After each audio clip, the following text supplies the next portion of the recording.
You are going to disappoint people no matter what you do. The only difference is, are you going to disappoint them well, or are you going to disappoint them terribly? In today's video, we're talking about disappointment. Disappointing your parents, your partners, your friends, your colleagues, the people you're dating, your boss, the salespeople who try to stop you in public and sell you something, but you mouth no sorry before they even get to say a word, and you feel bad because you know that they don't want to be there, being rejected by hundreds of people a day, but you know that the moment you show any sort of weakness, they'll just latch onto you like a leech, so you don't even make eye contact and just walk away and feel like you're dismissing their humanity. You are going to disappoint people. They'll feel hurt, betrayed, misunderstood, uncared for. You'll be told that you're mean, unkind, rude, selfish. They're not team player. They do only think about yourself, and you lack empathy. And if all of this scares you, you'll start doubting your self-worth. You'll start thinking, am I really unkind? Am I really selfish?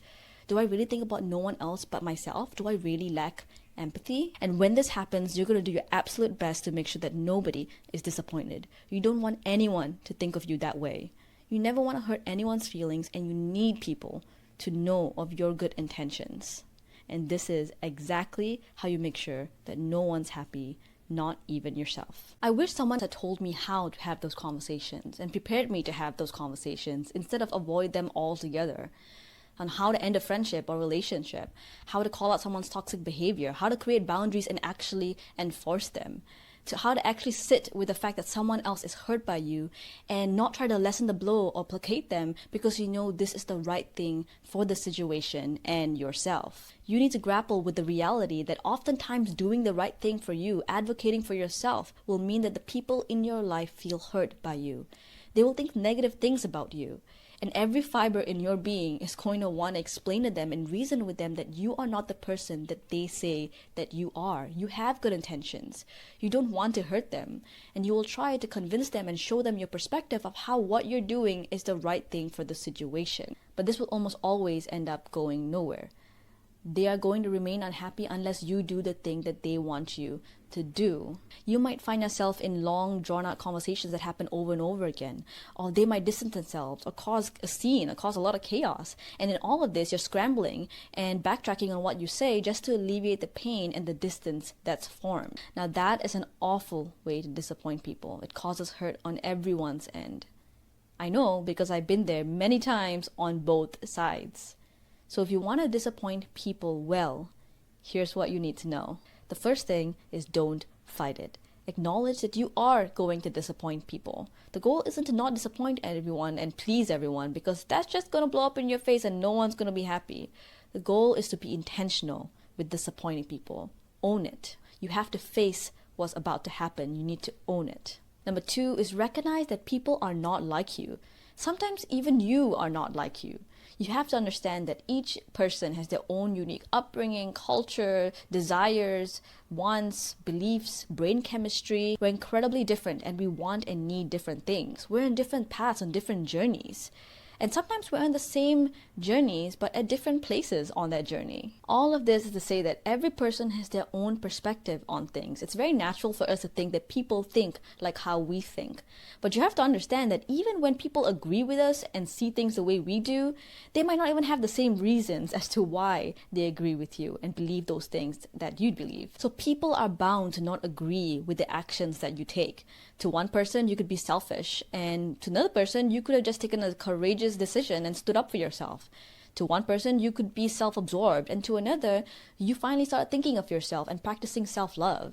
In fact, the person who thinks that you're selfish and self-absorbed could just be you 5 years ago, when you were just wired to think that acts of self-love and confidence were just cringe and arrogant. Once you internalize just how different we all are, you'll start to realize just how absurd it is to want everyone to see outside and expect no pushback. People are in different places and journeys in their life, and just as it took you many years to get to the place that you are today with the way you think, you can't just expect a conversation to change someone's mind and see your perspective. Number 3 is most people don't think about you. They think about them. Most people aren't going to account for who you are and how you think and what's best for you. They're going to think about what's best according to their own perspective and not account for yours. In fact, sometimes the people who say they want what's best for you actually only want what they think you should want. Most of the times, people aren't intentionally unhealthy when they think like this. They genuinely believe that their expectations are coming from a good place, when in reality, it's coming from a place where they want to exercise control over you, or they think that they know better than you. And sometimes it's even their own desires masking as wanting something for you, and they genuinely don't realize. They think that they're coming from a good place of wanting what's best for you. And if you aren't willing to disappoint them, you are teaching them that it is okay to keep thinking that way. That as long as they think that they want what's best for you, it doesn't matter where it stems from. Number 4 is you teach people how to treat you. When you disappoint people and they spiral, they go into self-pity, they guilt you, they distance themselves, and then you try to soften the blow and change your mind, you are teaching them that it is okay to behave that way. Now, I know that when you backtrack or compromise, you just don't want to see them hurt. But what you're doing is preventing them from learning on how to react to disappointment well. How are they supposed to know that all these actions are unhealthy when you don't allow them to face the consequences of reacting badly? You have to teach them how to react to disappointment. And oftentimes that means a lot of tough love. Number 5 is stop trying to prove that you're a good person. Just because someone says you're selfish doesn't mean you are a selfish person. Being good at disappointing others means you're not going to drown in self-pity when you realize that you've hurt other people. You have to take ownership of that action. And guess what? Sometimes you are going to disappoint someone and you are in the wrong. You were unhealthy. You acted on unhealthy emotions. You hurt someone. But are you going to crumble? Is your entire identity of being a decent human being going to be smudged just because you made a mistake? Or are you going to own up to it, accept the consequences, and understand that you are human? And as long as you are trying your best, it is okay, and it is part of being human to make mistakes. You are not going to be able to disappoint people well if your self-image is on rocky foundations, changing on a whim depending on whether people are feeling hurt by you or not. Now, once you've internalized all of this and it's time to have that hard conversation and disappoint someone, here's how you do it. You own it. You don't beat around the bush. You get to the point and you tell them what you're doing, why you're doing what you're doing, and not try to sugarcoat it and compromise. Allow others to feel hurt by you and sit with that hurt because that is their process. Let them sit with that hurt because that's their right to feel that pain.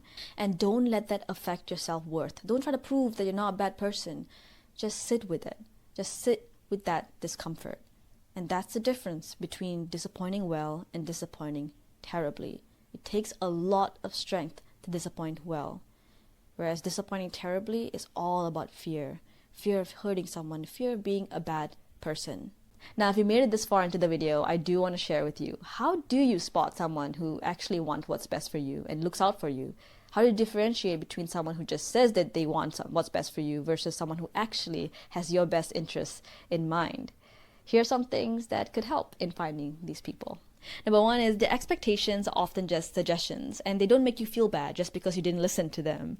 And if things went wrong, they're there to support you and grow with you instead of rubbing it in that you should have listened to them. Number 2 is their expectations are always for your benefit. They take into account who you are and how you see things, your perspective, your values. You don't feel unseen or misunderstood whenever they share their expectations. The next thing is they don't make stark remarks saying things like, you are just like this, or you're always like that.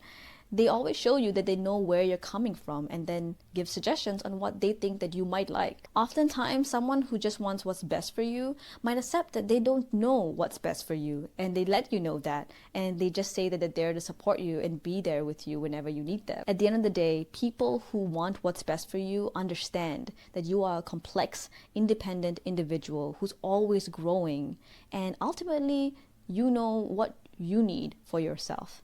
They respect you. They respect how you think. Even when you make mistakes, they respect that you are growing, and they are keenly aware of your perspectives, your values, and they make sure to never guilt trip you, threaten you, or make you feel bad for not listening to them. So be strong. It takes a lot of practice to become good at having hard conversations. Even till today, I absolutely despise the feeling of knowing that someone is hurt by me because I'm enforcing a boundary. But I let myself sit with that discomfort, and it feels so horrible. But I know for a fact that's the right thing to do. That is the correct process.